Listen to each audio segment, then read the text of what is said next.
Fujamos da idolatria. Quantas e quantas pessoas idolatram um palestrante? Quantas e quantas vezes nós separamos os nossos irmãos, aqueles que tanto trabalharam por nós, como se eles fossem santos, bem distantes, num lugar bem longínquo, separados, totalmente desvinculados da nossa realidade.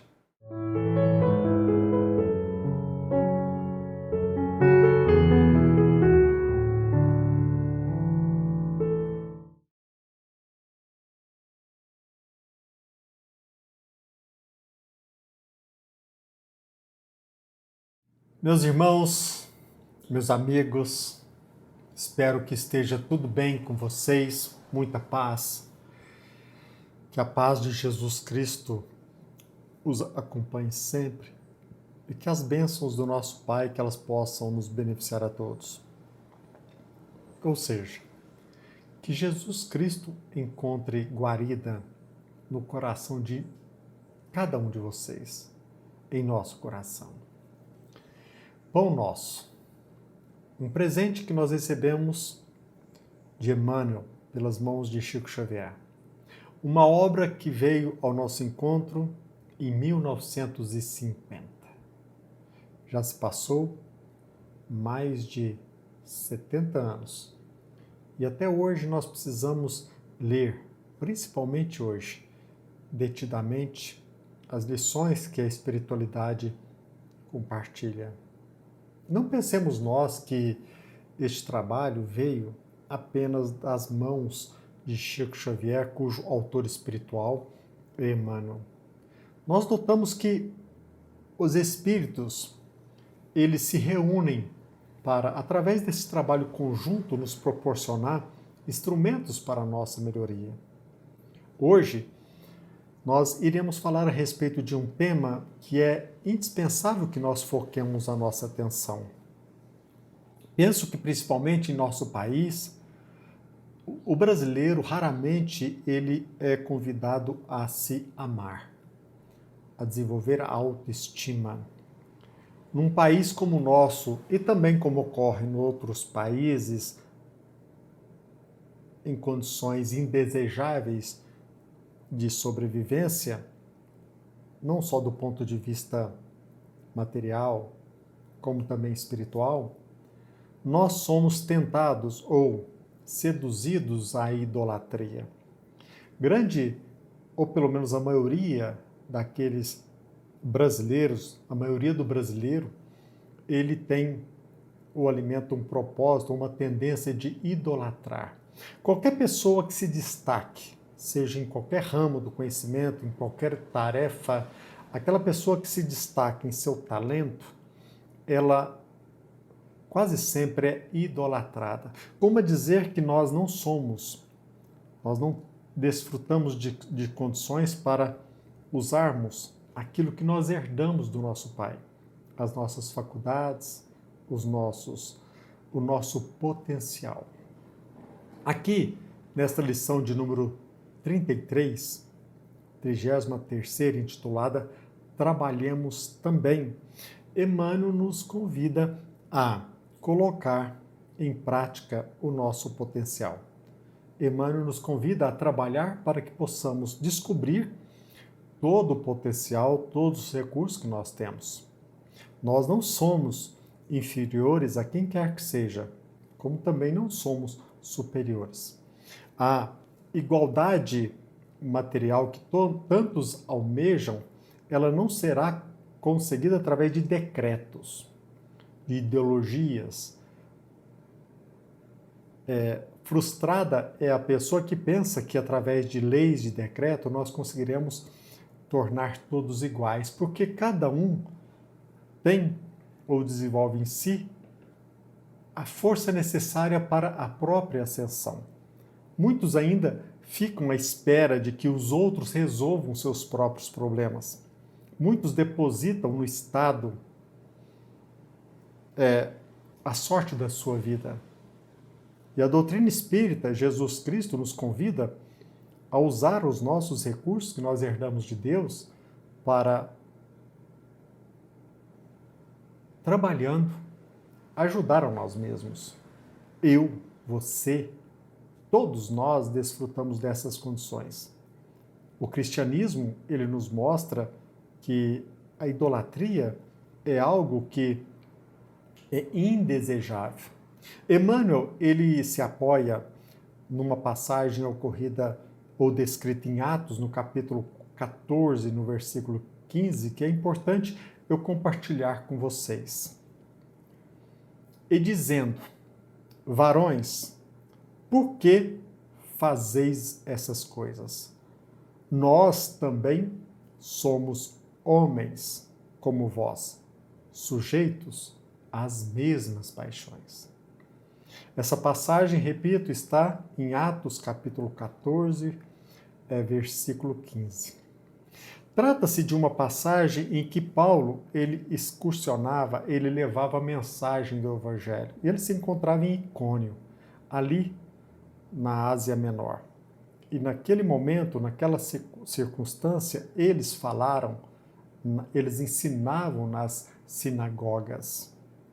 Muitos judeus e até mesmo gregos começaram pela prédica, pelo ensinamento de Paulo e aqueles que o acompanhavam como Barnabé, muitos judeus e gregos abraçaram a fé cristã. Por conta disso, começou a existir um litígio, um conflito, uma conjuração de gentios e judeus. Esta afirmação de Paulo, nós também somos homens como vós, sujeitos às mesmas paixões, ela ainda repercute entre nós, né? E nós precisamos recordar que por conta daquele conflito entre judeus, aqueles que passaram a abraçar a fé cristã e aqueles que repudiaram, continuaram repudiando a fé cristã e até mesmo os gregos, por conta desse conflito, Paulo e aqueles que o acompanhavam, eles se refugiaram ali numa localidade próxima, que é em Listra, ali naquela região da Turquia, na Ásia Menor. Naquela cidade ou naquela localidade, Paulo, os cristãos que ali se encontravam, eles conseguiram a cura de um homem aleijado desde o nascimento. Isso mesmo, Paulo. Jesus Cristo, nós sabemos, temos conhecimento de inúmeras curas, mas aqui nós nos deparamos com uma cura pelos apóstolos de Jesus Cristo. E Paulo disse: levanta-te direito sobre teus pés. Diante daquela cura, naquela localidade, eles exclamaram: deuses em forma humana desceram até nós. Ou seja, diante aquilo que muitos falam, daquele milagre, eles ficaram tão impactados que eles disseram: deuses em forma humana desceram até nós. Eles começaram até mesmo a chamar Barnabé de Zeus e Paulo de Hermes. E aí, diante dessa situação, ali consta no Evangelho, em Atos, de que foi exclamado o seguinte por Paulo: amigos, que estáis fazendo? Nós também somos seres humanos, sujeitos aos mesmos sofrimentos que vós. Nós estamos aqui apenas anunciando a boa nova. Eu penso que se faz necessária essa introdução para que nós possamos entender esta mensagem que Emmanuel nos presenteia a respeito do convite ao trabalho. Quando nós despertarmos para o nosso poder, para a nossa capacidade, nós iremos perceber que nós podemos fazer aquilo que para muitos é miraculoso. Emmanuel inicia a sua escrita da seguinte forma: a família cristã muita vez há desejado perpetuar a ilusão dos habitantes de Listra. Os missionários da revelação não possuem privilégios ante o espírito de testemunho pessoal no serviço. O cristão, Jesus Cristo, deixou bem claro que nós não desfrutamos de privilégio. Todos nós somos iguais perante Deus e recebemos os mesmos recursos. Agora, cada um vai depender de cada um como usar esses recursos, essas faculdades. Emmanuel continua. As realizações que poderíamos apontar por graça ou prerrogativa especial nada mais exprimem senão o profundo esforço deles mesmos no sentido de aprender e aplicar com Jesus. O Cristo não fundou com a sua doutrina um sistema de deuses e devotos separados entre si. Criou, Jesus Cristo, um vigoroso organismo de transformação espiritual para o bem supremo, destinado a todos os corações sedentos de luz, amor e verdade. Então é muito importante deixar bem claro, e às vezes até hoje, nas casas espíritas, nas igrejas, nós nos colocamos separados, como se existissem filhos de Deus em condição distinta à nossa, como se existissem no movimento espírita, católico, evangélico, deuses e nós apenas devotos. Nós aprendemos nessa mensagem que nós estamos aqui para, desenvolvendo o nosso potencial, nós materializarmos o bem supremo, que todos nós, filhos de Deus, aqueles principalmente sedentos de luz, amor e verdade, todos nós podemos realizar. E aqui Emmanuel destaca, por exemplo, personagens do Evangelho, como Madalena, Paulo, Marcos, Pedro. No Evangelho vemos Madalena arrastando dolorosos enganos. Paulo perseguindo ideais salvadores. Pedro negando o divino amigo.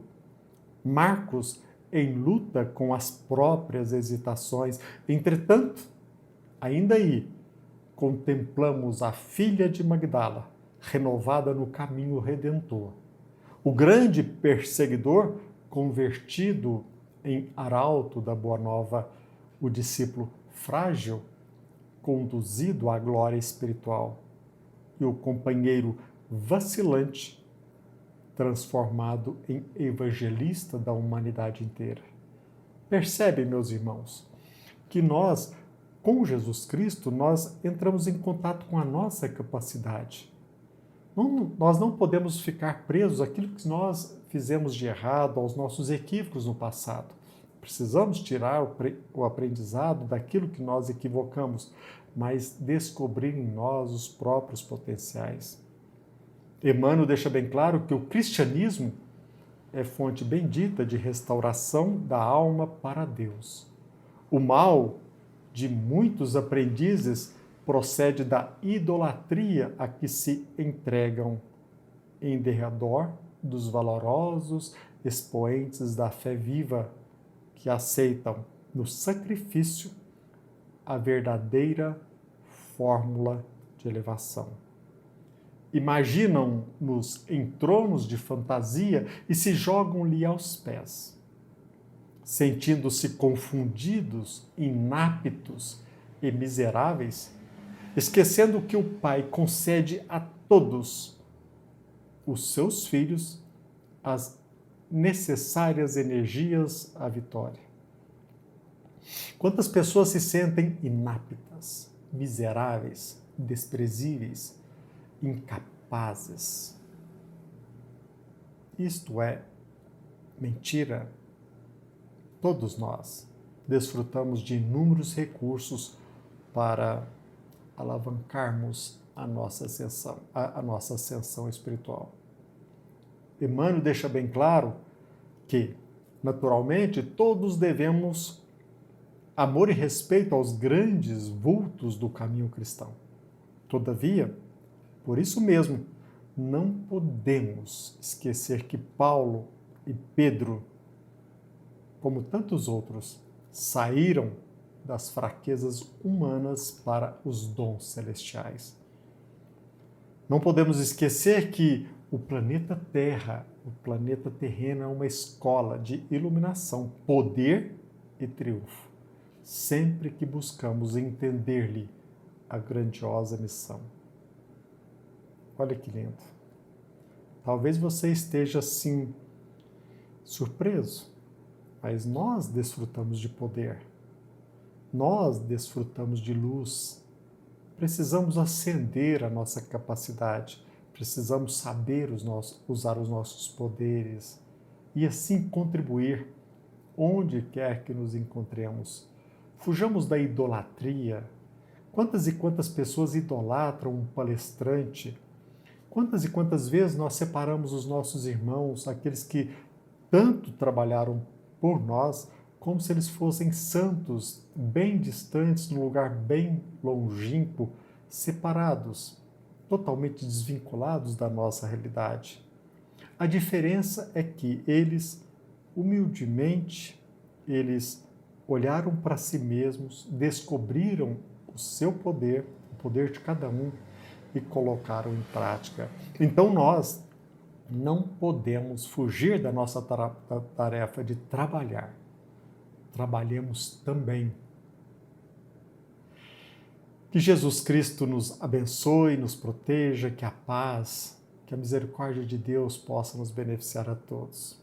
Fiquem com Deus. Até breve.